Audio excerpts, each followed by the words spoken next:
नमस्कार मैत्रिणींनो, शोभा kitchen recipe या आपल्या चॅनलमध्ये आपल्या सर्व खवयांचं स्वागत आहे।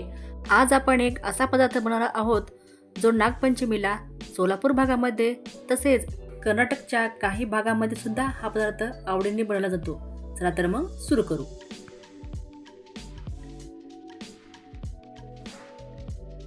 पहिल्यांदा आपण गॅस चालू करून घेऊ आणि त्यावर एक कढई ठेवायची आहे। आता या कढईमध्ये 1 वाटी साखर टाकून घ्यायची आणि आपल्याला साखर बुडेल इतकंच पाणी टाकून घ्यायचं आहे। तर इथे आपल्याला साखर विरघळण्याची वाट बघायची आहे आणि एक तारी पाक बनवून घ्यायचा आहे।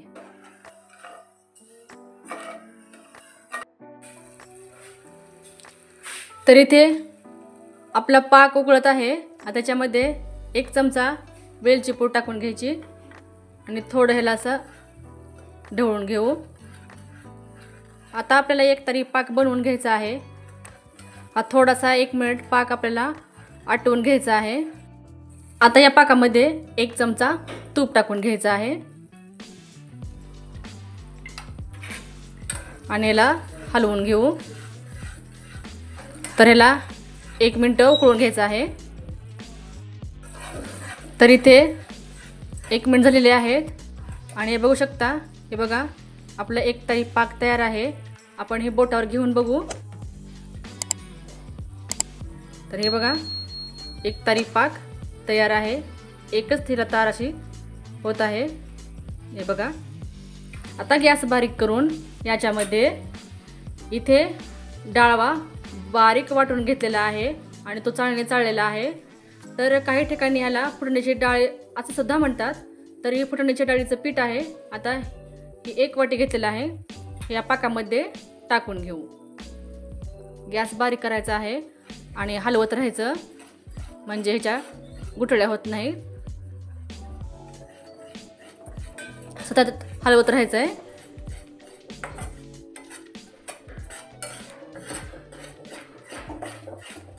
तर काही जणांना माहीत असेल की हा सोलापूरमध्ये नागपंचमीला कर्दंट पदार्थ बनवतात। तर कर्नाटकमधल्या काही भागात सुद्धा हा पदार्थ बनवला जातो। तर खूप छान लागतो, पेढ्यासारखीची चव असते आणि बनवायलाही एकदम सोपा आहे, कमी साहित्यामध्ये आणि एकदम पटकन होतो। तर ह्याला थोडंसं घट्ट करून घ्यायचं आहे।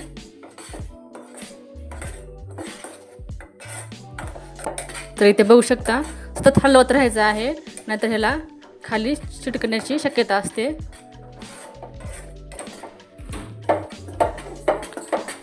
तरी ते आपलं सारण घट्ट झालेलं आहे।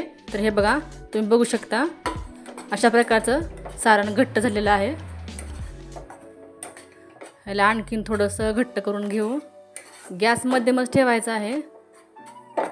आता ह्याला ताटामध्ये काढून घेऊ। हे सारण जसं जसं थंड होईल तसं तसं घट्ट होत जातं।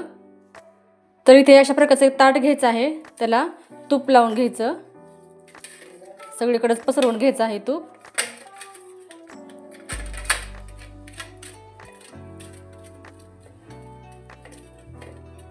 आता हे सारण आहे ते आता ह्याच्यामध्ये काढून घेऊ। तर हे सारण आता ताटामध्ये काढून घेऊ। आता ह्याला थोडंसं पसरवून घेऊ। जास्त पातळ नाही करायचं, एकदम मध्यम ठेवायचं आहे म्हणजे ह्याच्या वड्या व्यवस्थित पडतील।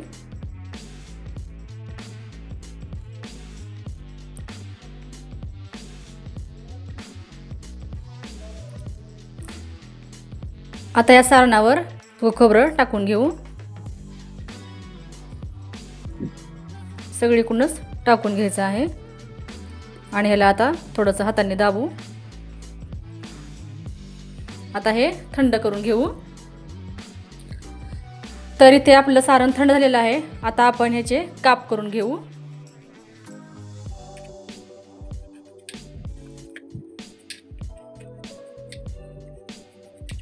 ताट फिरवून आता असं कापून घेऊ।